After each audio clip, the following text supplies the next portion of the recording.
வரலாற்று சிறப்புமிக்க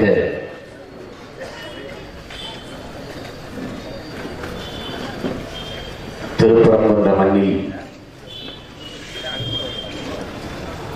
தமிழரின் வரலாற்றின் பெரும் மாற்றத்திற்காக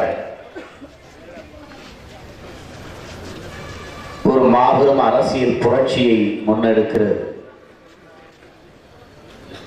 எளிய மக்கள், உங்களின் பிள்ளைகள் இங்கே கூடி நிற்கிறோம்.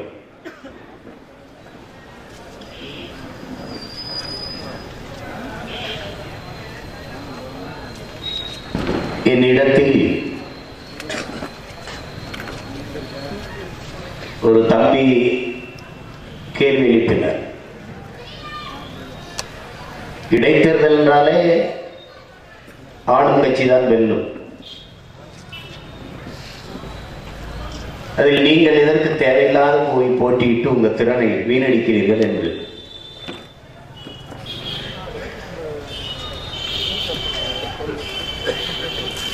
நான் அவரிடத்திலே சொன்னேன், இந்த திமுகவை விட்டால் அதிமுக தான், அதிமுகவை விட்டால் திமுகவை தான், வேற இடையில யார் இருக்கிறார் என்று கேட்கிற என் மக்களுக்கு இடையில் உங்கள் பிள்ளைகள், நாம் தமிழர் பிள்ளைகள் நாங்கள் இருக்கிறோம் என்பதை காட்டுவதற்கு இந்த இடைத்தேர்தலில் நிற்கிறோம் என்று சொன்னேன். மற்ற கட்சிகளுக்கு வழக்கமான ஒரு தேர்தல், நாங்கள் இதையும் இனத்திற்கான தேர்தலாக பார்க்கிறோம்.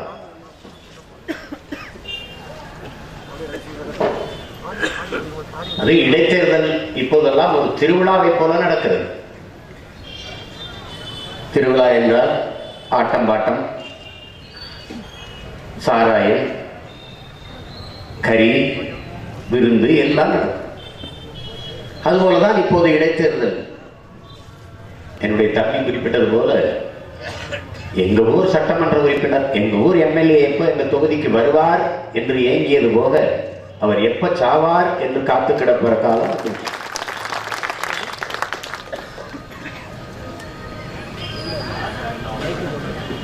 தேர்தல் என்பது ஒரு வாக்கை விற்கிற சந்தை அல்ல,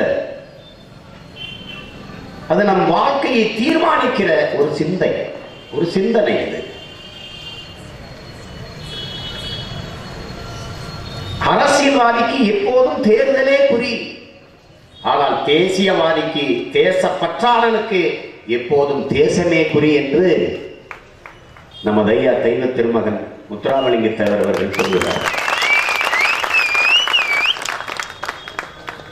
உண்மையிலேயே நாம் நமது ஐயாவை நேசிக்கிறோமா? அவர் தத்துவங்களை, அவர் பொன்மொழிகளை வாசிக்கிறோமா? ஆண்டுக்கு ஒரு முறை குரு பூஜையில் பங்கேற்பதோடு நமது கடமை முடிந்து விட்டதா? அவர் வாழ்நாளின் இறுதி வரை எந்த நோக்கத்தை கொண்டிருந்தார் அது நமக்கு தெரியுமா? அவர் எதை நமக்கு போதித்தார், எதற்காக அதையெல்லாம் சொல்லி வைத்தார்? அதன்படி நாம் நடப்போம், நாம் வாழுவோம்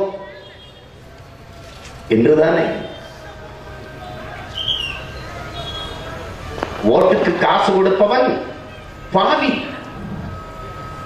அந்த காசை வாங்கிக் கொண்டு வாக்கு செலுத்துபவன், ஓட்டு போடுபவன் தேச துரோகி என்று குற்றம் சாட்டுகிறார். அப்படின்னா இங்க என்ன நடக்குது? ஒரு பாதி காசு கொடுக்குறான், அதை வாங்கிட்டு நம்ம துரோகி, தேச துரோக குற்றத்தை செய்து கொண்டிருக்கிறோம். எவ்வளவு காலமா? ரொம்ப காலம்.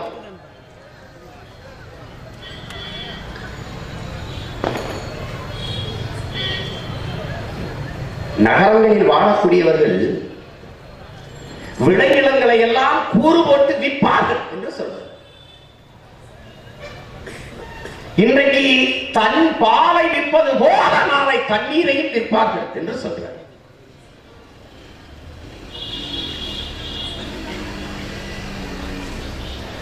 நகரங்களில் மக்கள் புறாக்கூடு போல வீடு கட்டி வாழ்வார்கள் என்று சொல்றார்.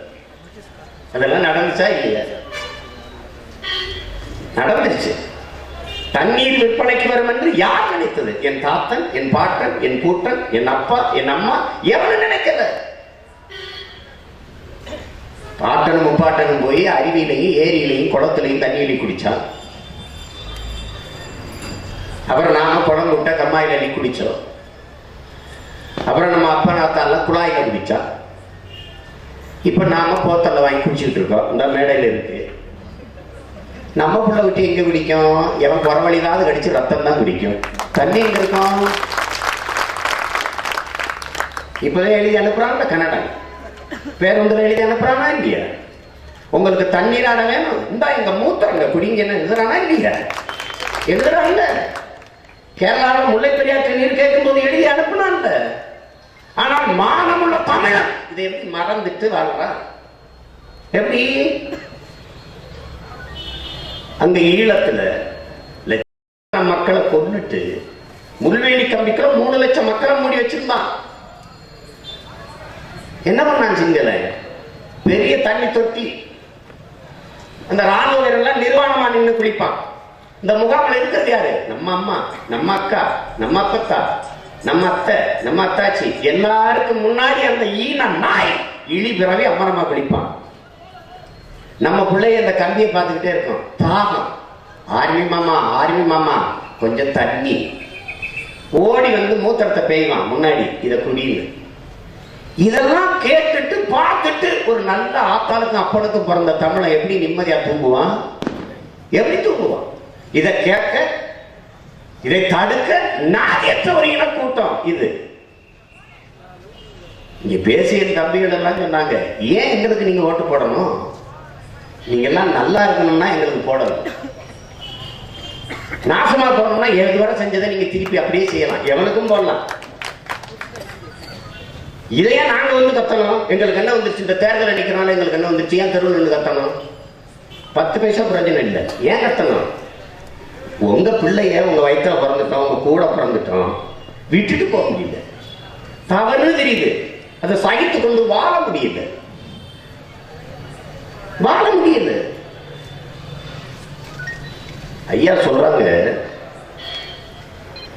யானை எவ்வளவு வலிமையான இருக்கும், யானை எவ்வளவு வலிமையான இருக்கும், அது தன்னோட வலிமை தெரியாமல் மண்டிட்டு குனிஞ்சு கண்டவன் இன்னவனையெல்லாம் தோல்வதற்கு சுமத்துது. அதுபோல இந்த அறிவார்ந்த பெருத்த தமிழ் சமூகம் தன்னுடைய வலிமை தெரியாம வந்தவன் போனவெல்லாம் அந்த நாற்காலியில் உட்கார வச்சு மானங்கட்டு கிடக்கு. யார் சொல்றா? நம்ம ஐயா தெய்வ திருமகன் முத்துராமலிங்க தேவர் தான் சொல்றாரு. ஆனா நம்ம அதை படிச்சதாவோ சிந்திச்சதாவோ செயல்படுத்தினதாவோ தெரியல. ஏன் எங்களுக்கு ஓட்டு பண்ணணும்? ஏன் எங்களுக்கு வாக்கு செலுத்தணும்? வேற இவங்களுக்கு வாக்கு செலுத்தி என்னத்தை கண்டோம்? 50 ஆண்டுகள், அரை நூற்றாண்டுகள் இந்த நிலத்தை மாறி மாறி ஆட்சி செய்திருக்கிறது 2 பெரும் கட்சி, திமுக அதிமுக.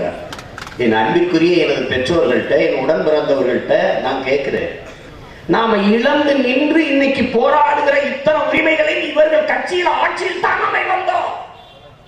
இதை நீங்க தெளிவா தெரிஞ்சுக்கணும். கச்சத்தீவு பறி போனது இவர்கள் ஆட்சியில் தான். காவிரி நதிநீர் உரிமை பறி போனது இவர்கள் ஆண்ட போதுதான். முல்லை பெரியாற்று நதிநீர் உரிமை கேரள மலையாளிகளுக்கு சொந்தம் என்றானது இவர்கள் ஆட்சி கட்சியில் தான். எல்லாம் எந்த கவலையும் இல்லை, எந்த நோக்கமும் இல்லை. ஏன் இல்லை?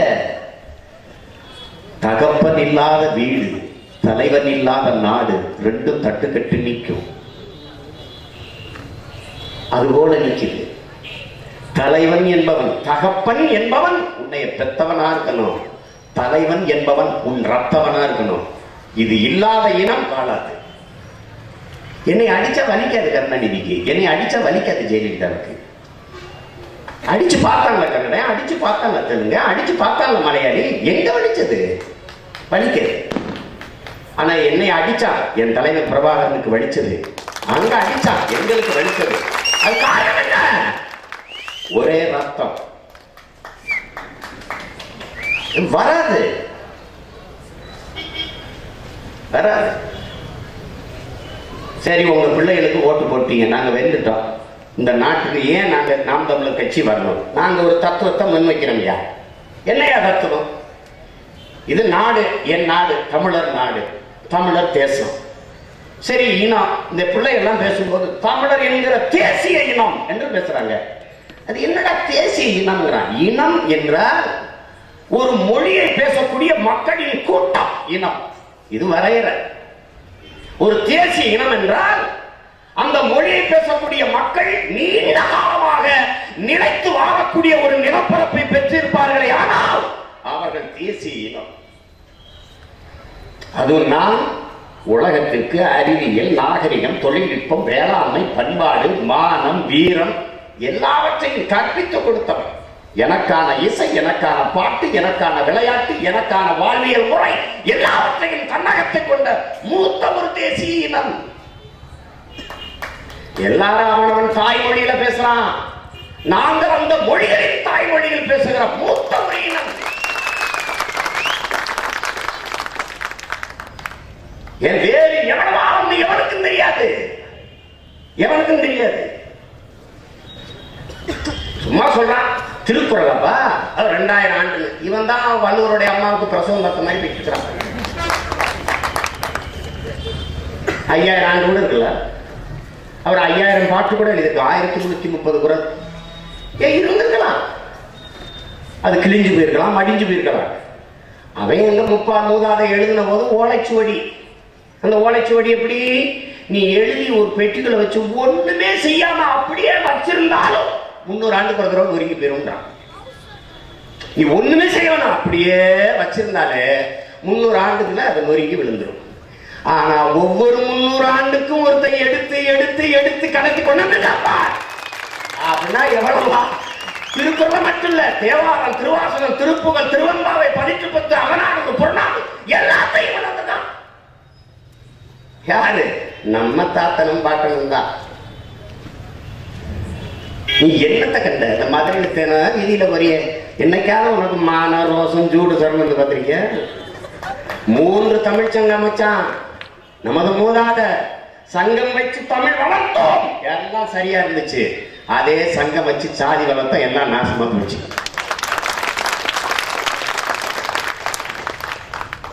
நீ வேணா பாரு, அந்த முக்கம் அந்த ஒரு மேம்பாலம் இருக்கு, அந்த இடத்துல ஒருத்தர் சிலையா நிற்கிறாரு. உண்மையிலேயே மான தமிழனா இருந்தா அவனுக்கு அவ்வளவு கோபம் வரணும். ஒரு மரப்பாச்சி பொம்மை அளவுக்கு ஒருத்தரை நிறுத்திச்சுதான். யாரும் தெரியுமா உனக்கு? யாரும் தெரியுமா? வள்ளல் பாண்டித்துரை தேவர். வள்ளல் பாண்டித்துரை தேவர் நம்ம பாட்டன். யாரவன்? 4ஆம் தமிழ்ச்சங்கம் அமைத்த வள்ளல். நமது அருமை பெரும்பாட்டன் செக்கிழுத்த செம்மல் வஉசி. கப்பல் வாங்குறதுக்கு நன்கொடை கேட்கிறார். கப்பல் வாங்குறதுக்கு நன்கொடை ஏன்?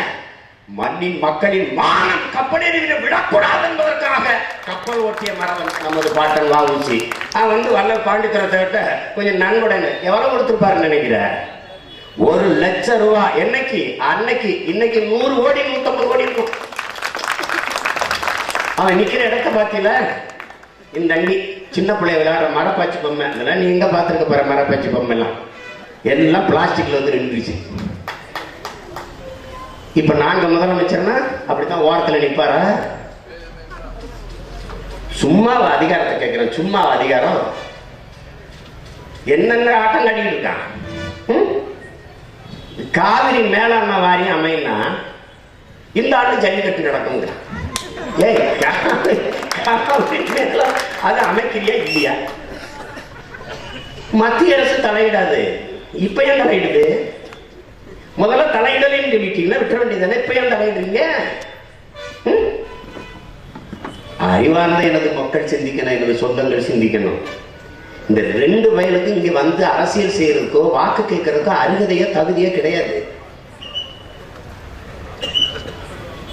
அன்னைக்கு திருப்பரங்குன்றத்தில் ஐயா ஸ்டாலின் ஒரு கூட்டத்தை போட்டு பேசிட்டாங்க. அந்த பேச்சை நான் கேட்டேன்.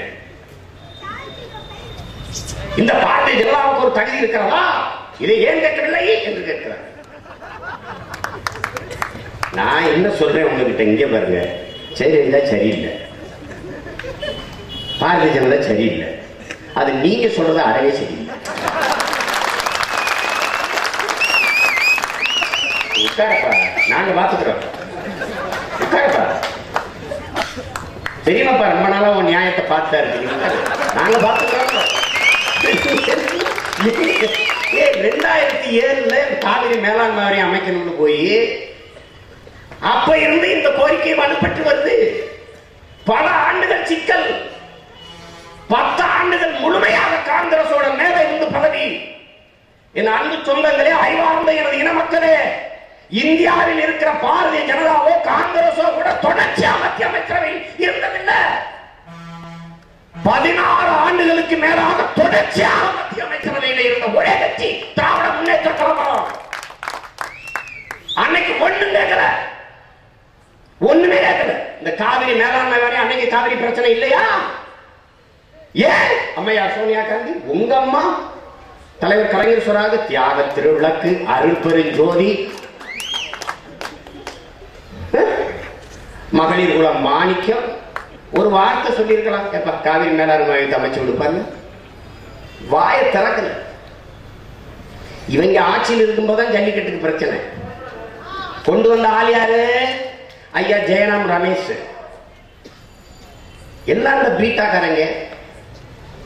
யாருமே தெரியுது, ஒரு 5-6 பேர் இருக்கிறான் பீட்டான்ட்டு. பழைய பேட்டா செருப்பு வச்சு 2 அடியை போட்டாதான் அவங்களுக்கு தெரியுதுன்னு நினைக்கிறேன். எவனாவது இந்த வாட்டி ஜல்லிக்கட்டு நடத்தக்கூடாது விடக்கூடாதுன்னு வந்தான்னு வச்சுக்க, என்ன பண்ணுவோம்னு எங்களுக்கே தெரியாது. ஏண்டா இந்த வேலையை செய்ய வந்தவன்னு மனசுதான் வலி. இதெல்லாம் வரலைன்னா பல வழக்குகள், பல என்னென்னமோ நடந்திருக்கும். இந்த வேலையை செய்ய வந்துட்டோம், நம்மளை ஆத்தாளப்ப நம்மளை நம்பி இந்த பிள்ளைகளை அவர் அனுப்பிட்டான், பொறுப்பா கொண்டு போய் சேர்க்கிற மாட்டான், பெரிய பாரத்தை தூக்கி வச்சிட்டான். நான் எங்க வீட்டு வாலி கணத்துக்கு இருந்துச்சுன்னு குதிச்சேன். போய் பார்த்தா என் பரம்பரையே உள்ள கிடக்கு. என் மொழி இல்லை, என் கலை இல்லை, என் பண்பாடு இல்லை, என் பாரம்பரியம் இல்லை, எனக்கு ஒரு இடம் இல்லை, ஒண்ணும் இல்லை. அந்த ஜெயலலிதா அமைச்சு கொண்டு வரும்போது என்ன கொண்டு வராரு? காளையை காட்சிப்படுத்தக்கூடாத விலங்குகள் பட்டியல சேர்க்கிறார். ஆட்சியில் இருந்த பெருமக்கள் யாரு? இந்த காங்கிரஸ். ஜல்லிக்கட்டு நடத்தியது இந்த திமுக. அப்ப இந்த என்ன பண்றது? காட்சிப்படுத்த விலங்கு கூடாத பட்டியல். சரி, ஒரு கேள்வி எழுந்திரிச்சு கேட்கணுமாலே, இவாப்பா எந்த ஒரு சர்க்கஸ்ல காளையை வச்சு வித்தா காட்டுறேன், நீ எதுக்கு அதை இந்த பட்டியல சேர்க்கிற? சிங்கத்தை வச்சு காட்டுறேன், கரடியை வச்சு காட்டுறேன், குரங்கு வச்சு காட்டுறேன், புலியை வச்சு காட்டுறேன், யானையை வச்சு காட்டுறேன், மலைப்பாம்பு வச்சு காட்டுறேன், கிளியை வச்சு காட்டுறேன், கரடியை வச்சு காட்டுறேன், என் நாயை வச்சு காட்டுறேன். எந்த ஊர்ல எந்த ஒரு சர்க்கஸ்ல காளையை வச்சு சர்க்கஸ் காட்டலாம், வித்த காட்டுறேன். இது எதுக்கு காட்சிப்படுத்தக்கூடாத விலங்குகள் பட்டியல சேர்க்கிற? எடு ஒரு வார்த்தை பேசுற விட்டாச்சு. வனவிலங்குகளை சேர்க்கிறாரு, ஒயில்ட் அனிமல்ங்கிறாரு. உடனே ஒரு சந்திரிச்சு என்ன கட்டுக்கணும்? இந்தியாவில் மட்டுமல்ல, உலகத்தில் எந்த நாட்டு காட்டுலையும் காட்டு எருமை இருக்கு, காட்டு ஆடு இருக்கு, காட்டு மாடோ காட்டு பசோ இருக்குதா என்று கேட்டுக்கணுமா இல்லையா? மாடு, காளை, பசு பல 1000 ஆண்டுகள் ஆயிடுச்சு. அதை வீட்டு விலங்கா மாறி எடாத ஒயில்ட் அனிமலை போய் சேர்க்கிறாத, வனவிலங்குகளை சேர்க்காத, கூப்பிடா ஒருவே பேசுற. எப்படி இருக்கு? அங்க விட்டு வந்து இங்க ஜல்லிக்கட்டை நடத்திய தீர்வோம். எங்க நடத்துவீங்க? எங்க நடத்துவீங்க? ஏதோ நாங்கெல்லாம் ஒரு முட்டாப்பை மக்கள் நினைச்சுக்கிட்டு, ஒரு கேடு கட்டவை மக்கள் நினைச்சுக்கிட்டு, இந்த தேர்தல் வரும்போது ஒரு 500,000 போடுறாங்க, நாங்க ஒரு பிச்சைக்கார பை மக்கள் வாங்கி தின்னுட்டு நீங்களுக்கு ஓட்டை போட்டு ஓட்டாண்டிய திருவிழதி ஒண்ணு பேச துப்பு இல்லை. ஜல்லிக்கட்டு காளை அடக்குறது. ஜல்லிக்கட்டுங்கிறது என்னுடைய பெயர் இல்லை, ஏறுதழுதல் என் பண்டை மரபு. 9,000 ஆண்டுகளா நான் ஏறுதலி வாரேன். சங்க இலக்கியத்துல கலித்தொகையில கொள்ளேற்ற கோடஞ்சுவானை மறுமையும் புள்ளாரை ஆய மகன் பாட்டு இருக்கு. மாவை அனைவருக்கு காளையை தழுவதற்கு அஞ்சுகிற ஆண்மகனை அடுத்த பிறவையில் கூட திருமணம் செய்யணும்னு கணவரை நினைக்க மாட்டா ஆய மகன் பாட்டு எழுதி வச்சிருக்கான். 5000 ஆண்டுக்கு முன்னாடி. அன்னைக்கு இந்தியா எங்கிட்டு இருந்துச்சுன்னே தெரியாது. 100 ஆண்டுகளை நிறைவடையாத இந்த நாடு 5000 ஆண்டுகளுக்கு மூத்த குடிக்கு தடையை போட்டு கேள்வி ஒண்ணு நின்றுகிட்டு இருக்கிறேன். ஜல்லிக்கட்டு நடத்தும், ஜல்லிக்கட்டு நடத்தும். நீ நடத்தாம போ. எதுக்கு உங்க பிள்ளைகளுக்கு ஓட்டு போடணும்? இப்ப ஓட்டு போட்டு நாங்க ஆட்சியில் இருக்கோம். ஜல்லிக்கட்டுக்கு தடையா? அது இந்தியாவில் நமக்கு இல்லை. முடியுது. என்ன செஞ்சுட்டிய, என்ன செஞ்சுட்டிய? இந்த முல்லை பெரியாற்று 142 அடி அணை உறுதியா இருக்கு. 142 அடி நீரை உயர்த்தி தமிழர்களுக்கு தண்ணீரை கொடு பல முறை உச்ச நீதிமன்றம் சொல்லிருச்சு. ஒன்னும் கேட்கலாமே. இந்த பல முறை உச்ச நீதிமன்றம் சொல்லுது கர்நாடகாவுக்கு தண்ணி கொடு. நாங்க எல்லா கட்சியும் முடியாது. என்ன பண்ணிட்ட? நாளைக்கு என்னையே அப்படித்தான் பண்ணுவேன். நான் தான் சொல்லுவேன் அது முடியாது. வெரி சரி. ஒருத்தர் எழுதாம பாருங்க எப்படி நான் பேச்சு தெரிஞ்சுக்கிறேங்க. தமிழ்நாடு இந்தியாவுக்கு தான் இருக்கிறதா? நான் கேட்பேன் இவ்வளவு வாரம் அங்கதான் இருந்துச்சா? இருந்ததுன்னா நாங்க காவிரியில தண்ணி வராம இந்த பாம்பு கறி எலிக்கறி தண்ணி அப்படி செத்துக்கிட்டு இருந்தோமே, அப்ப நீ எங்க போய் பல்லடிச்சுக்கிட்டு இருந்தான்னு விடுமே ஒரு குத்து. ஏன்னா விளையாட்டு உங்களுக்கு என்ன கேட்க துப்பு இல்ல. காவிரி மேலாண்மை வாரியம் அமைக்க முடியாது. தமிழர்களுக்கு ஒரு சொட்டு தண்ணி இல்ல, பிரச்சனை இல்ல, விட்டு. தமிழனுக்கு காவிரியில் தண்ணி இருக்குது என்றால் நான் இந்திய. தமிழனுக்கு ஒரு சொட்டு தண்ணீர் கூட இல்லை என்றால் நான் தமிழன். இவ்வளவுதானே. உடனே இருந்துச்சு நான் ஒரு அணைத்து வச்சு கூட்டம். என்னுடைய சொந்த நிலத்துல எங்களுடைய பாட்டன் ஜம்புலிங்கன் அவர் கொடுத்த 500 ஏக்கரில் இருந்து உற்பத்தி செய்யப்படுகிற நெய்வேலி பழுப்பு நிலக்கரி மின்சாரத்திலிருந்து கன்னடர்களுக்கோ எனக்கு தண்ணீர் தர மறுக்கும் புறமொழி வழி தேசியர்களுக்கோ ஒரு துளி மின்சாரம் இல்லை என்ற ஒரு தீர்மானத்தை போட்டு அளிக்க முடியாதா? கேட்க முடியாதா? அதுக்கு ஒரு ஆள் அங்க இல்ல. சின்ன சின்ன பசங்களா இருந்துட்டு ரொம்ப சத்தமா பேசுறாங்க நினைவீங்க. காயம் பெருசு, கத்துறதும் பெருசா இருக்கு. அதான் பிரச்சனை. இதயத்தில் வலி இருந்தால் அப்படித்தாங்க. காலில் அடிபட்டுச்சுன்னா காலில் அடிபட்டுருச்சு வா வா ஆமா அப்படியா சொல்லுவேன். ஐயோ அந்த கத்து தான் அந்த கத்து. ரொம்ப நாளா வாங்கின அடினால ரொம்ப கத்தாங்க.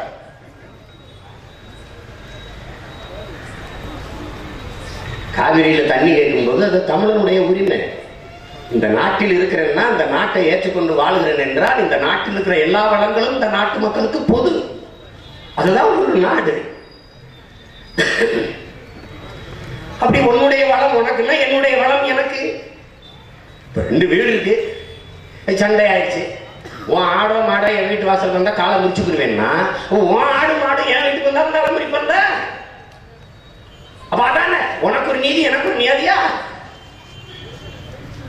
இதை கேட்கறதுக்கு ஒருத்தன்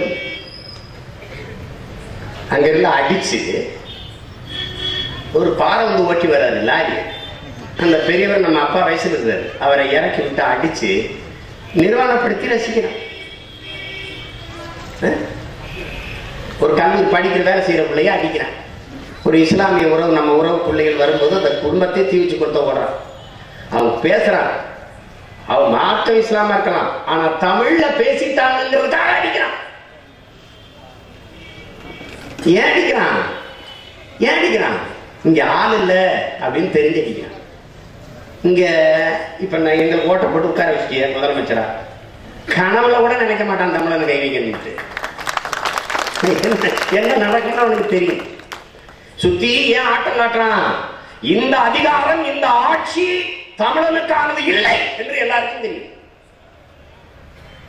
அது ஆந்திராவில் வாழ்ற தெலுங்கருக்கு தெரியுது, அங்க வாழ்ற இலங்கையில வாழ்ற சிங்களனுக்கு தெரியுது, எல்லாருக்கும் தெரியும். அப்படின்னு யோசிச்சு பாருங்க. ஆந்திர காட்டுக்குள்ள 20 பேரை சுட்டு கொண்டுட்டாரு சந்திரபாபு நாயுடு. இப்ப வரைக்கும் செம்மர கட்டையை கடத்த வந்தாங்கன்னு 43 பேர் 50 பேர் 30 பேர் கைது பண்ணி உள்ள போடுறாங்க. நான் ஒரு கேள்வி எழுப்புறேன். செம்மரக்கட்டையை கடத்த வந்தான் என் ஆளுன்னு நீ மொத்தமா 50 பேர் 30 பேர் கைது பண்ற. சரி, இவன் வெட்டி மற்ற கட்டையை கொடுக்கிற கூலி தானே. 500 ரூபாய் 1000 ரூபாய் கூலிக்கு வர்ற கூலி தானே. ஆனா அந்த செம்மரக்கட்டையை கடத்துகிற முதலாளி அவன் உங்கூர்ல தான் இருக்கான். நீ ஏன்டா அவனை கை செல்லைனா அதுக்கு இது வர பதில் இல்லை. இது கேட்கணுமா இல்லையா? யார் கேட்கணும்? ஆட்சி இருக்கா இல்லையா? ஜெயலலிதா கேட்கணும். இங்க வா, ஏன் ஆளை கைது பண்ற? உன் ஆள் தானே வெட்டி ஏத்துற, ஏன் ஆளு கூலி தானே. அப்ப வெட்டி கடத்துகிற முதலாளி போனதா ஏன் அவனை கைது பண்ணல என்ற கேள்வி இதுவரை இருக்கு. 3000 பேருக்கு மேல ஆந்திர சிறைக்குள்ள தமிழை வாடிட்டு கிடக்குறாங்க. நாதி இல்லை. இப்ப நாங்க எங்களுக்கு ஓடு போட்டிய செம்மரை கட்டை கடத்த போற ஏங்க வா எதுக்கு பசி இந்த வேற வேலை இது கொடுக்க துப்பு இல்லை. இவ்வளவு பெரிய அதிகாரம் உன் மாநில மக்கள் போய் கூலிக்கு அடிமையா போய் எத்தனை லட்சம் கோடியா பதுக்கி ஒதுக்கி கொள்ளையடிச்சு வச்சிருக்கீங்க. இந்த காசெல்லாம் ஏண்டா மண்ணை போட்டு தானே புதைப்பாங்க, கட்டையை போட்டு தான் நினைப்பாங்க, பணத்தை போட்டா இருக்க போறாங்க இவங்கள. எதுக்கு இந்த பணம்? எதுக்கு எதுக்கு இவ்வளவு பணம்? கொடு. ஓட்டு கேட்டு வந்து சும்மா நிக்கல. நான் என் இனத்தின் உரிமையை கேட்டு வைக்கிறேன். வாக்கு கேட்கல, வருங்கால பிள்ளைகளின் வாழ்க்கையை கேட்டு வந்து நிக்கிறோம். நாங்க நீ என்ன வச்சுட்டு போற? என்ன வச்சுட்டு போற? உன் பிள்ளைக்கு குடிக்க நீர் இருக்கா? சாப்பிட சோறு இருக்கா? காற்று மாசுபட்டு போச்சு, விஷமாயிருச்சு. தண்ணி இல்லை, சாப்பிட சோறு நஞ்சாயிருச்சு. 30 வயசை தாண்டும் போது பெண்களுக்கு மாது புற்றுநோய், செரிமான கோளாறு, என்ன நோய் வருது எங்க வருதுன்னு தெரியல. 10 வருஷத்துக்கு முன்னாடி மூளை காய்ச்சல் கேள்விப்பட்டியா? யாருக்கு தெரியும்? டெங்கு எங்க இருந்துச்சு? எவனுக்கும் தெரியாது. எல்லாம் செத்து கொண்டிருக்கிறான். உணவு விஷமாய் கொண்டிருக்கிறது. உன் மண்ணின் வளங்கள் களவு கொண்டிருக்கிறது உனக்கு தெரியாம. அந்த காலத்துல நான் சின்ன பிள்ளையா இருக்கும் போது எங்க தாத்தா பாட்டி பூதக்கதை சொல்லுவான். எப்ப ஒரு பூதம் வரும்ப அவன் தோல் இருக்க சொலைய முடிங்கிருவான், சோறு இருக்க செங்கலை உருவிடுவான்னு. இது நாடு நாடா இருக்கிற மாதிரி தெரியும், ஆனா சுடுகாடா மாறிக்கொண்டிருக்கிறது. இனி புரிஞ்சுக்கணும். இன்னைக்கு எங்க அண்ணன் வேணரசு பேசும்போது தமிழ்நாடு 60 ஆண்டுகள் ஆகுது, 6 நூற்றாண்டுகளுக்கு மேல தமிழ்நாடு உருவாகி. இந்த திமுக காரங்களை பேசல, நாங்கள் தான் அண்ணாதான் தமிழ்நாடு என்று பெயர் வைத்தார். இந்த தமிழ்நாடு என்று பெயர் மாற்றுவதற்காக 76 நாட்கள் ஒருவர் பட்டியலிருந்து உயிர் நீத்திருக்கிறார். தியாகி சங்கரலிங்கனார். அவர் வேற ஒருபோதும் சொன்னதில்லை. அவர் நினைவு தினத்துக்கு ஒரு மாதம் உங்க பிள்ளைகள் நாங்கள் தான் மதிப்புமிக்க அந்த பெருமகனுக்கு போய் மாலை அணிவித்து வணக்கம் செலுத்தணும். இப்ப எதுக்காக ஓட்டுன்னு தெரியுதா? இதுக்குத்தான் ஓட்டு. எல்லா நாளும் இங்க இருக்கிற காங்கிரஸ் கட்சி சொல்லுது காவிரி மேலாண்மை வாரியம் மத்திய அரசு அமைக்கணும்னு. தண்ணியை கொடுக்காதுன்னு சொல்றது ஓன் தானே கர்நாடகால இருந்து சொல்றான் சீதாராமையா. பேச முடியும். ஏன் அம்மையா சோனியா காந்தி, ஐயா ராகுல் காந்தி உச்சநீதிமன்ற தீர்ப்பை சீதாராமையா மதிக்கணும்? ஒரு வார்த்தை சொல்ல முடியாது, சொல்ல மாட்டார்கள். ஏன் சொன்னா அங்க பிஜேபி மறுபடியும் வந்துடும். இங்க இருக்கிற பாரதிய ஜனதா சொல்லாத சொன்னால் மறுபடியும் அங்க காங்கிரஸ் வந்துடும். என் அன்பு மக்களே, ஒரு அற்ப தேர்தல் வெற்றிக்காக, அரசியல் பதவிக்காக நமது உரிமையை பறிகொடுக்கவர்கள் தயாராக இருக்கிறார்கள் என்றால் தமிழனுடைய வாக்கு வேணும், தமிழனுடைய ஓட்டு வேணும். அவன் உயிரோ உரிமையோ அவர்களுக்கு அவசியம் இல்லை என்றால் இதற்கு மேலும் நீ மானம் கட்டு அவர்களுக்கு வாக்கு செலுத்த போகணுமான்னு யோசிச்சு. அதுக்கு மேல போட்டா போட்டு எனக்கு ஒன்றும் பிரச்சனை இல்லை. அதுதான் நாங்க பிறந்தது மான தமிழச்சி மாரில பால் குடிச்சதுக்கு, நல்ல தமிழ் தாய்க்கும் தமிழ் தகப்பனுக்கும் பிறந்ததுக்கு உண்மையா இருந்து சாகுன்னு நினைக்கிறோம். தப்போம். என்ன ஆக போகுது? என்ன ஆக போகுது? இடைத்தேர்தலில் அதிமுக ஜெயிச்சு என்ன வந்திருக்குது? என்ன நடந்திருக்கும்? ஒண்ணும் இல்லை. நீங்களே பாக்குறீங்க, அம்மையார் ஜெயலலிதா உடம்பு முடியாம அப்போலோ மருத்துவமனையில் இருக்கிறாங்க. 69 ஆண்டு காலம் இந்தியா, 70 ஆண்டு வளர்கிற மிகப்பெரிய வல்லாதிக்கம், உலகத்தின் மிகப்பெரிய துணைக்கண்டம், 130 கோடி மக்கள், அளப்பெரிய வளங்கள், 50 கோடிக்கு மேல் இளைஞர்கள், ஈடு இணையற்ற செல்வங்கள், எல்லாம் இருக்கு.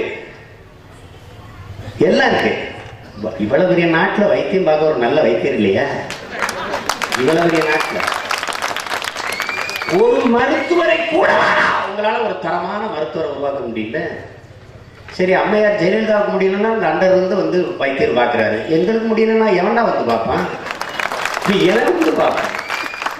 ஒரு இயன்முறை மருத்துவர், ஒரு பிசியோதெரபி இந்த நாட்டில் இல்லையா? சிங்கப்பூர்ல தான் வரணுமா? எப்படி இருக்கு? அரசு மருத்துவமனையில், அரசாங்கம் நடத்துகிற மருத்துவமனையில் 4 பச்சிளம் குழந்தைகள் மரணம். ஏன் தெரியல? இந்த நாட்டின் முதன்மை அமைச்சருக்கு, மக்களால் தேர்வு செய்யப்பட்ட மக்களின் தலைவருக்கு உலகத்தரம் வாய்ந்த மருத்துவம். இதே அம்மையார் ஜெயலலிதா சொல்றார், உலக தரத்திற்கு அரசு மருத்துவத்தை உயர்த்தி இருக்கிறேன். அப்பயமா அந்த மருத்துவமனையில் படுக்கல, அப்பளவுல படுத்தீங்க.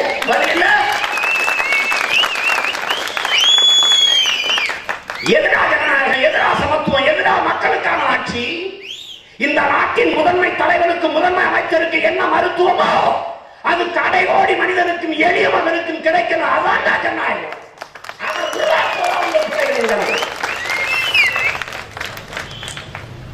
அப்ப காசு இருக்கிறவனுக்கு ஒரு மருத்துவம், காசு இல்லாதவனுக்கு ஒரு மருத்துவம். இதுவா? காசு இருக்கிறவனுக்கு ஒரு கல்வி, காசு இல்லாதவனுக்கு ஒரு படிப்பு. இதுவா? அதான் உங்க பிள்ளைகள் அதான் இந்த தேர்தல் வச்சோம். எல்லாருக்கும் சரியான சமமான கல்வி, எல்லாருக்கும் சரியான தரமான மருத்துவம், இலவசம். அதை கொண்டு வரணும்னு சொன்னோம். கொஞ்சம் பேர் கேட்டான். அது எங்களை மாதிரி ஏதோ மாணவரை சொல்லுவேன். அதுக்கே என்ன நீங்க தோத்து போயிட்டீங்க? இது ஏன்டா தோல்வியா நினைக்கிறேன், பெரிய தொடக்கமா நினைக்கிறேன். எல்லாம் புரட்சினா ஒரே நாள் வந்துருச்சா? கவி பேரரசு வைரமுத்தவர்கள் எழுதியது போல என்ன பெரிய ஆலமரம் ஒரு விதையில தானே தொடங்கிச்சு. என்ன பெரிய சமுத்திரம் ஒரு துளியில் தானே தொடங்குச்சு. என்ன பெரிய காவியம் ஒரு எழுத்தில் தானே தொடங்குச்சுன்னா தொடங்குறோம். அது திருப்பரங்குன்றமா இருக்கலாம், அரவக்குறிச்சியா இருக்கலாம், தஞ்சாவூர் இருக்கலாம், ஏதோ தொடங்குவோம். தத்துவத்தை ஏற்று உறுதியாக நிற்கிற பிள்ளைகள். தமிழர் நாடு இது மொழிவழி தேசிய இனங்கள் பிரிக்கப்பட்டன. இதற்காக போராடிய இன முன்னோர்களின் மூதாதைகள் மாப்போசி, மார்சல் நேசமணி, பட்டயம் தானு பிள்ளை, ஐயா சங்கரலிங்கனார், கியாபி விஸ்வநாதன், அண்ணல் தங்கோ, மறைமலை அடிகள், இப்படி மாபெரும் மேடைகள் இந்த மண்ணில் நின்றுருக்கா. ஆனா ஒருத்தனும் தெரியல. பேசுறோம் புறம் இது அண்ணா பூமி, இது பெரியார் பூமி. எங்க இருக்கு காமின்னா ஒருத்தன் பேசுறாங்க. பெரியார் பூமி, அண்ணா பூமினா சேர சோழ பாண்டியன் கோலாட்டுக்கு ஜெயிச்சிருந்தான். அப்படி என்ன பண்ணிட்டு இருந்தா அவன் பூமி. எங்க பாட்டன் பூலித்த வேலைநாச்சர் மருந்து பாண்டி அந்த பூமியில என்னடா அதெல்லாம் எங்கடாது 17. அதுதான் என் தம்பி சொல்றான் பாருங்க, சீமா அந்த கேட்கிறவன் கேன பையன் இது கேப்பையில நெய் வடிதும்பான்ட்டு பல காலமா இவனை மண்டல அரைச்சிட்டான். என்ன கேட்கிறேன், என்னடா ஒரே கொள்கை, என் வீட்டில் நான் வாழணும், என் நாட்டில் நான் ஆளணும், இவ்வளவுதான். என்னை ஆள விட்டு பாரு. அதுக்கப்புறம் இவன் ஏன்டா ரொம்ப நாளா கத்துனாங்கன்னு உனக்கு அர்த்தம் தெரியும். தண்ணி 4000 டிஎம்சி 950 மில்லிமீட்டர் மழை. கர்நாடகாவில் கையேந்திரன் அவனுக்கு 722 மில்லிமீட்டர் தான் மழை பெய்யுது. 2500 டிஎம்சி கடல்ல விட்டுறேன், 1500 டிஎம்சி தான் நான் பயன்படுத்துறேன். இத்தனை ஆண்டுகளை இதை சேமிக்க வக்கற்ற அதிகாரங்கள் அரசு நிறுவனது நாம தான். எதுக்கு இவன்ட்ட போய் கையேந்தி நிக்கணும்? நான் வரைவினை கொடுத்தேன், பாண்டியார் பொன்னம்பலால நானே கட்டுவேங்கிறேன், ராட்சச குழாய்கள் மூலம் திருப்புவேங்கிறேன், காவிரி படுகைக்கும் முல்லை பெரியாற்றுக்கு பாசனத்துக்கும் கொண்டு வருவேங்கிறேன். நான் போய் இவன்ட்ட நிக்கணும். ஏப்பா நீ என்னப்பா, நீ அன்பா அணைச்சா நானும் அன்பா அணைப்பேன். அன்புனா அன்பு, வம்புனா வம்பு. நீ வெட்ட அறுவலை 9 விழுந்து கும்பிடுற ஈனப்பை ஊட்டம் இல்ல, நீ வெட்டணும் நினைக்கும் போதே வெட்டிடுவாங்க. அதான் நம்ம தெரியுது. இந்தானப்பா வாங்கண்ணா வாங்கண்ணே, வாடானா என்னடா அதானே. வேற ஐயா சாமி சொல்லுங்க சாமி, நீங்க ஏதோ பார்த்து போட்டுக்கோங்க சாமி, அதெல்லாம் ஒரு காலம். இதான் தத்துவம். எல்லாரும் வா இரு, எல்லாரும் கூடி வாழுவோம், நாங்க தான் வாழுவோம்.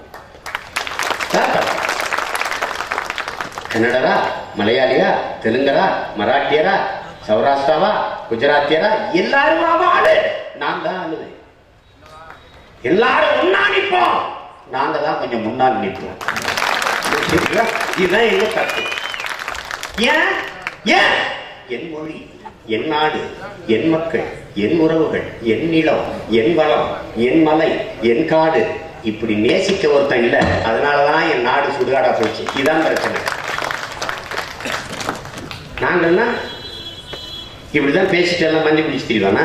ஆத்துல இருந்து ஒரு மண்ணை அள்ளிட்டு போயிருவேன். நீ என் மலைகளை கல்குவாரியா ஏத்திருப்பியா? இப்ப சொல்றானே பிஆர்பி கிரானைட் வெட்டி ஏத்திட்டாரு.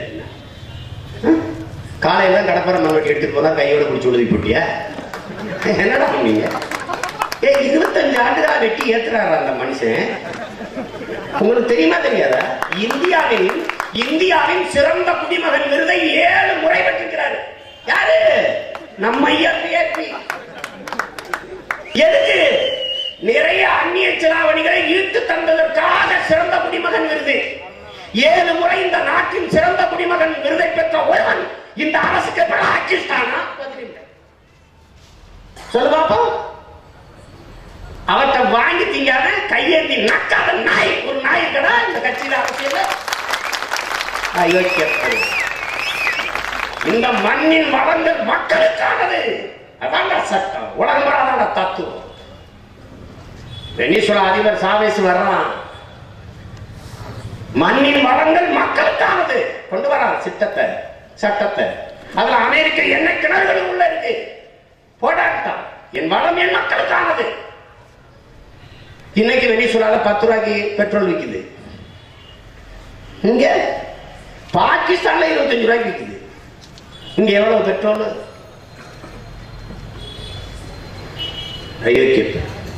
மண்ணின் வளம் மக்களுக்கானது. சட்டம் இல்லை, சட்டம் இல்லை, தத்துவம் இல்லை. தனிப்பெரும் முதலாளிகளின் சொத்தா மாத்தி நிறுத்தினது இந்த புரோக்கர் பயிலுங்க. இந்த கமிஷன் வாங்கி கையெழுந்த புரோக்கர்கள். இந்த கருணாநிதி ஜெயலலிதாவும் நாட்டின் முதலமைச்சர் நினைக்கிறேன் கமிஷன் வாங்குற புரோக்கர் இல்லை. நேருக்கு நேரம் பேச சொல்லு. சீமான் உங்களை எல்லாம் புரோக்கர் சொல்றாருங்க. பேச சொல்லு. மீத்தேன் எரிகாற்று கையெழுத்து போட்டது யாரு? கையெழுத்து போட்டது யாரு? ஐயா ஸ்டாலின். கேட்டான்னு சொல்றாரு தெரியாம போட்ட. இவ்வளவு பெரிய ஆபத்தான திட்டம்னு தெரியாம போட்டேன்னு ஒரு துணை முதலமைச்சர் ஒரு போடுறாரு சொல்றாரு. இப்ப நான் போய் அறிவாலயத்தை எழுத்தாங்கன்னு கேட்டா தெரியாம கழித்து போட்டு வர சொல்லுங்க. கையெழுத்து என்னது? கமிஷன். இந்த கேஎஃப்சி இருக்கு. கேஎஃப்சினா என்ன? Kentucky fried chicken. கெண்டக்கி யாரு? அமெரிக்கால இருக்க ஒரு மாகாணம். கெண்டக்கி கர்னல்னு இவருக்கு ஒரு விருது கொடுக்குறாங்க ஐயாவுக்கு. அது என்ன? சிறந்த சமூக சேவர். ஆமா, ஆம்பளை அண்ணே தெரேசா பெரிய கிடையாது. இந்த கெண்டக்கி ஃப்ரைட் சிக்கனை இந்த கோடி அளிக்கிறதுக்கு கையெழுத்து வித்துக்க எனக்கு டிஸ்டிஸ்.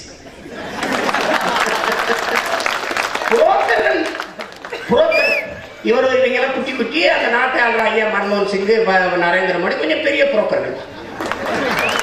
உள்ளூர் வியாபாரி அவன் ஹோல்சேல். அப்படியே போய் வெளிநாடு போயிட்டு அப்படி போய் லண்டன் போய் ஜப்பான் வாங்க இந்தியாவில் முதலீடு செய்யலாம். இந்தியாவில் வாங்க தயாரிக்கலாம்.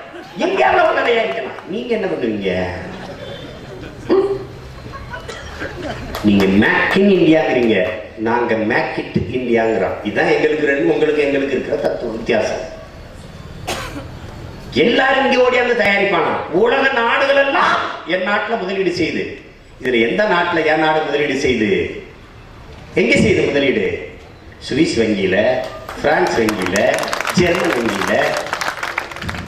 அறுதலி பயிர்களை வச்சுக்கிட்டு போறாங்க. வெட்டி போய் நாடாவா வச்சிருக்காங்க. எய்ம்ஸ் மருத்துவமனை 3 மருத்துவமனை கொண்டு வராங்க. இந்த டெல்லியில் இருக்கிறது போல தமிழ்நாட்டுக்கு 3 மருத்துவமனை வரும்ட்டு அம்மையார் ஜெயலலிதா 3-4 மாவட்டங்களை தேர்வு பண்ணி அனுப்பிட்டாங்க. திடீர்னு எய்ம்ஸ் மருத்துவமனைக்கு தமிழ்நாட்டில் இடம் இல்லை. ஆனா அணு உலகைக்கு இடம் இருக்கும், நீட்டு நாய்க்கு இடம் இருக்கும், மீத்தேன் எரிகாற்று எடுக்க இடம் இருக்கும். ஆனா எய்ம்ஸ் மருத்துவமனைக்கு இடம் இல்லை. இதை கேட்க இங்க ஒருத்தர் இல்லை. எப்படி இருக்கு? கொடுமை பண்ணிக்கிட்டு இருக்கேன். கொடுமை. நாட்டை கூறு போட்டு வித்துக்கிட்டு சிறப்பு பொருளாதார மண்டலம் பல ஆயிரக்கணக்கான விளைநிலங்களை பறிச்சு பெரும் முதலாளிகள் கொடுத்துட்டு சோத்துக்கு பிச்சை எடுத்துக்கிட்டு தெரு தெருவா தெரிகிற காலம் இந்த நாட்டு மக்களுக்கு வரலாறு. வேளாண்மையை கைவிட்ட எல்லா நாடும் பிச்சை எடுக்குது.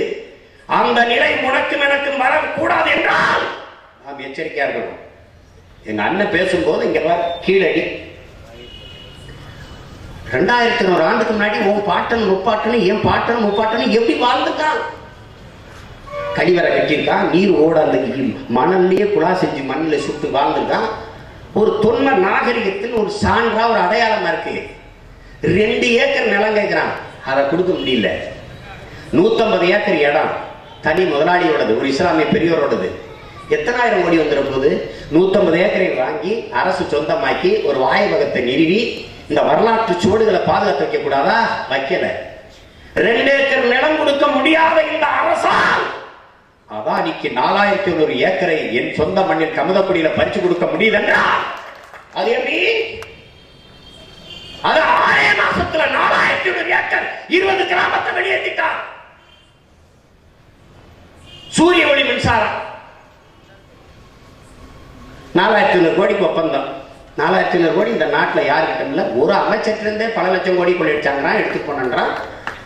4500 கோடி இந்த நாட்டில் இல்லையா? சாராயில 26 கோடிக்கு விற்குதே. இந்த தீபாவளி முடிஞ்சு என்ன சொல்றான்? 308 கோடி 350 கோடி 2 நாள் வசூல். போன தீபாவளியை விட இந்த தீபாவளி 38 கோடி லாபம். என்ன அர்த்தம்? குடியாரன் குடியிருக்கான். வளர்ச்சி, நாடு வளர்ச்சி அடையுது. எதுல பெருமடையுது ஒரு நாடு? சாராய வியாபாரம் போன ஆண்டை விட இந்த ஆண்டு அதிகம் என்பதில் பெருமை அடைகிறது ஒரு தேசம்.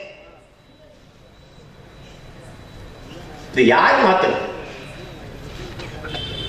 ஏன் 4500 கோடி போட்டு இந்த அரசு பண்ண முடியாதா? இந்த அதானி ஏன் அதானியே வந்து தயாரிக்கணும்? அவர் தான் நரேந்திர மோடியின் நண்பர். அவருக்கு தான் இதை கொடுப்பாங்க. இந்த நிலாந்த வாழா இந்த அதிகாரம் அவருக்கு தான். மற்ற மாநிலங்கள்ல இந்த அதானி ஒரு யூனிட் மின்சாரம் 5 ரூபாய்க்கு கொடுக்கிறேன்னு ஒப்பந்தம் போடுறாரு. ஆனா தமிழ்நாட்டில் இந்த நாடு இந்த அதிகாரமும் அதே ஒரு யூனிட் மின்சாரத்தை 7 ரூபாய்க்கு எடுத்துக்கிறேன்னு ஒப்பந்தம் போடுது. இது எப்படி? மற்ற மாநிலங்களை விட ஒரு மின் பற்றாக்குறை இருக்கிற மாநிலம், வளர்கிற ஒரு மாநிலம், ஒரு நிதி நெருக்கடியில் இருக்கிற மாநிலம், மின்துறைக்கு மட்டும் 1 லட்சம் கோடி கடன் இருக்கு. அப்ப அதை என்ன செய்யணும்? அதானி நீங்க எனக்கு 4.50க்கு கொடுங்க, இல்ல மற்ற மாநிலங்களுக்கு வெறும் 5 ரூபாய்க்காக, அந்த அளவுக்கு 5 ரூபாய்க்காக கொடுங்க என்று ஒப்பந்தம் போட்டிருந்தால் இது அக்கறை உள்ள அரசு அதிகாரம்.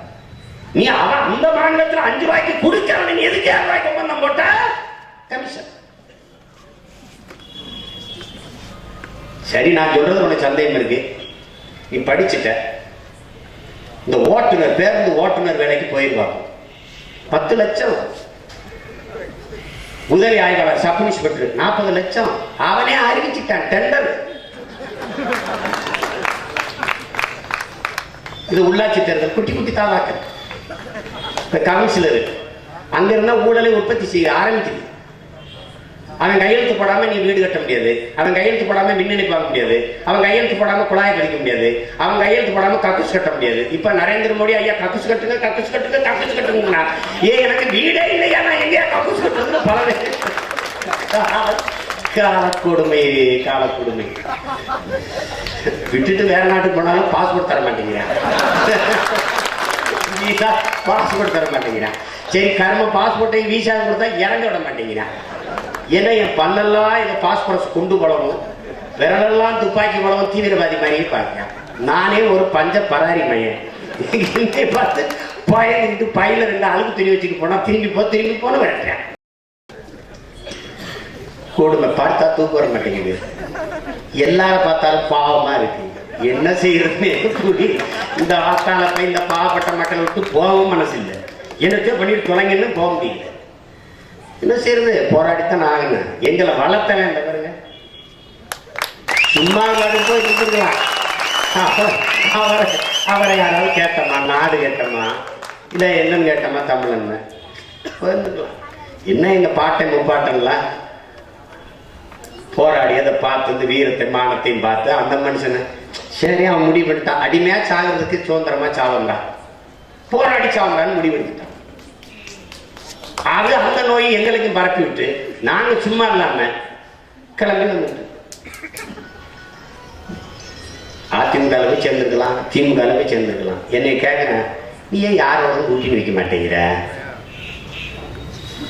ஊழல் லஞ்சத்தை ஒழிக்கணும்னு நினைக்கிறேன், யாரோட சேர்த்து ஒழிக்கலாம்? அது கொஞ்சம் கஷ்டம். அதுக்கு தெரிந்த வேலையை செய்ய ஊழல் லஞ்சத்தை ஒழிக்கணும்னா முதல்ல இருக்கிறவனை எல்லாம் ஒழிக்கணும். இவங்களை ஒழிச்சாதான் இதை ஒழிக்க முடியும். அதுக்கு நான் தனியா போறேன். நீ பாதையே இல்லை என்று கவலைப்படாதே, நீ நட, அது பாதையாயிருங்கிறான். யாரு? ஹிட்லர். எங்க என் உயிர் தலைவன் என்ன சொல்றான் தெரியுமா? பாதையை நீ தேடாதே, உருவாக்கு. இது ஒரு புதிய பாதை. அதைத்தான் என் தம்பி வந்தியத்தேவன் சொல்றான். அடிமை தேசினத்தின் உரிமைக்கான ஒரு அரசியல் புரட்சி, தன்னலமற்ற உண்மையும் நேர்மையாக, பணம் பதவி புகழ் போத எதற்கும் அடிமையாகாத ஒரு தூய அரசியல் புரட்சி. உலகெங்கும் அரசியல் செய்கிறான். அடிமையாக இருந்தவன் உரிமையை பெறுவதற்கு அரசியல் செய்கிறான். ஆனால் இங்கே பன்னெடுங்காலமாக உரிமை இழந்த அடிமையாக வாழ்வதற்கு இங்க அரசியல் செய்கிறோம். அதான் அங்க இருக்கிற பிரச்சனை. அரசியல் என்பது ஒரு வாழ்வியல், அரசியல் என்பது ஒரு சமூக விஞ்ஞானம், அறிவியல்.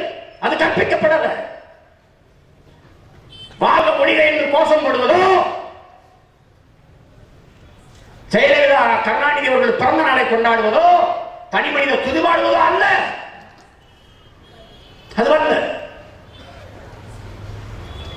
நீ என்னைக்கு நீ இத்தனை மாரியம்மன் இருக்கு, அங்காள பரமேஸ்வரி, எங்க ஊர்ல முத்து மாரியம்மன், கருமாரியம்மன், எந்த கோயிலுக்கு இவ்வளவு பால்குடம் கும்பாய்ச்சி எடுத்தானு எனக்கு தெரியல.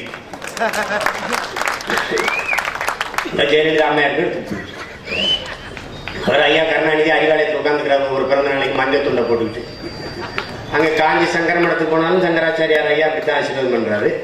இவரும் இப்படி உட்கார்ந்துட்டு அந்த மடாதிபதிக்கினையா இவர் ஒரு இப்படி கையாட்டிருக்காரு. இவன் ஆட்டுக்குட்டி, பலாப்பழம், வாழைப்பழம், அப்புறம் என்ன பண கிரீடம், அதை வாங்கிட்டு அப்படியே தடவைக்கு பணத்தை. என்ன நீங்க அடைந்தால் திராவிட நாடு இல்லையே சுடுதாடு, நாங்க நாடுதான் அடையலடா, ஒரு பேரும் போனதா தெரியும். அடையலையே அடையலையே, எத்தனை பேர் சுடுகாடு ஒருத்தனும் போல ஃப்ராடு பூரா நாடா கரப்பை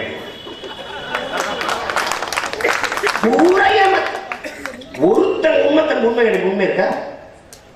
ஈழ போர் நடந்துகிட்டு இருக்கு, நாங்க கதறோம். சிங்களர்கள் கோவப்படுவது மாதிரி யாரும் பேசக்கூடாது, அது அங்க இருக்கிற தமிழ் மக்களுக்கு ஆபத்தாக வந்துவிடும். யாரு? ஐயா கலைஞர் அவர்கள். போரெல்லாம் முடிஞ்சு எல்லாம் செத்து போயிட்டார். இவர் ஒரு டெசோ மாநாடு போடுறாரு. நாம் எழுப்புகிற முழக்கம் சிங்களர்கள் செழிப்பதையை கிழிக்கட்டும். ஐயா, அது அவர் தான். அது 6 மாசத்துக்கு முன்னாடி, 6 மாசத்துக்கு பின்னாடி கொடுமை. ஏதோ பாருங்க, மதிப்புமிக்க வாக்கு இருக்கு, அதை வாக்கா போடுறீங்களா வாக்கரிசியா போடுறீங்களான்னு முடிவு பண்ணி பார்த்து போட்டு விடுங்க. பல காலமா இதே தொடர்ச்சியா செய்யறோம். இன்னைக்கு நேரத்தில் இல்ல, தொடர்ச்சியா செய்யறோம். ஒரு உரிமை இல்லை, ஒண்ணும் இல்லை. கல்வி வியாபாரம் ஆயிடுச்சு, மருத்துவ வியாபாரம் ஆயிடுச்சு, குடிநீர் வியாபாரம் ஆயிடுச்சு, பாதை வியாபாரம் ஆயிடுச்சு. 50 கிலோமீட்டர் கடந்து போக முடியாது, 50 ரூபா பறிச்சுக்கிட்டு டோல்னு பறிக்கிறார். எல்லாம் தனியார் மயமாகி கொண்டிருக்குது. சேலம் உருக்கால இப்ப தனியார் மயமாக போகுது. துறை ஆகிறதுக்கு அநியமாகி கொண்டிருக்குது. நெய்வேலி பழுப்புல இருக்கிற மின்சாரம் தனியாருக்கு விற்கிறதுக்கு பெருமுயற்சி எடுத்தாங்க. அது அம்மையார் ஜெயலலிதா தலையிட்டு கொஞ்சம் இல்லை, அந்த பங்கை எனக்கு கொடுங்க, தமிழ்நாடு அரசு கொடுங்கன்னு தடுத்து வச்சிருக்கிறாங்க. எல்லாத்தையும் வித்துருவான். நீங்க நானும் ஒரு உயிரா அவன் கருதுறது இல்லை, ஒரு ஓட்டு, அவ்வளவுதான். இதை புரிந்து கொண்டு ஒரு மாற்றத்திற்கு, மாற்றம்னா வெறும் வார்த்தையில் இல்லை, அது செயல், அது சொல்லு இல்லை, அது செயல். மாற்றம்னா நான் தான் தொடங்கணும், எனக்குள் இருந்துதான் மாற்றம் வரணும். நான் இந்த உலகத்தை எப்படி பார்க்க விரும்புகிறேனோ அந்த மாற்றம் என்னிலிருந்தான் தொடங்கணும். அந்த தொடக்கத்தை ஒவ்வொருவரும் நாம் செய்யணும்.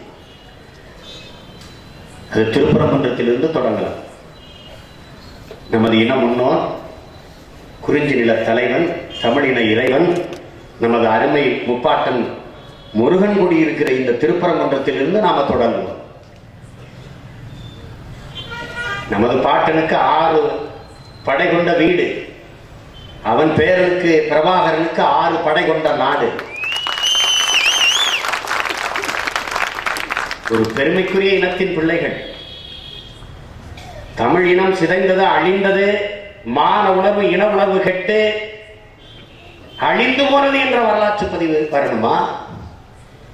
அழிவின் விளிம்பிலிருந்து தமிழ் சமூகம் துளித்து எழுந்தது, உணர்வு பெற்று உரிமை மீட்டு பெருமையோடு உயர்ந்து சிறந்தது, வாழ்ந்தது என்ற வரலாற்று பதிவு வர வேண்டுமா என்பதை நாம் சிந்திச்சு பார்க்கணும். நாம செலுத்துற ஒவ்வொரு வாக்கு, ஒரு பெரியவர் என்கிட்ட கேட்கிறார், எல்லாருமே உனத்தான் ஓட்டு போடுறோங்கிறாங்க. இப்ப கூட அண்ணே உனத்தானே போட்டேங்கிறாங்க.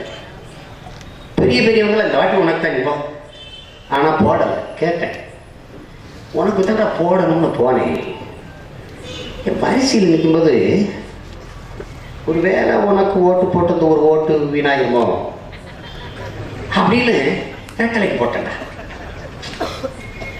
இன்னொரு பெரியம்மா, உனத்தான் போடணும்னு தான் கண்ணு போனேன், அப்புறம் அந்த ஓட்டு வீணாயி அதனால இந்த அம்மா வந்துருமோ, அதனால இந்த ஐயா வந்துருவாரோன்னு நினைச்சு உதயசூரியன் போட்டேன். 50 வருஷமா ஓட்டு போட்டு நாட்டே வீணாக்கின என் மக்கள் ஒரு ஓட்டை வீணாயிருமோன்னு நினைச்சு மாறி மாறி போட்டு மண்டையில் மண்ணெண்ணி போட்டு அலையுது. ஜெயிக்கிற பக்கம் நிக்கிற நல்ல வீரன், நிக்கிற பக்கத்தை ஜெயிக்க வைக்கிறவங்க தான் வீரன்.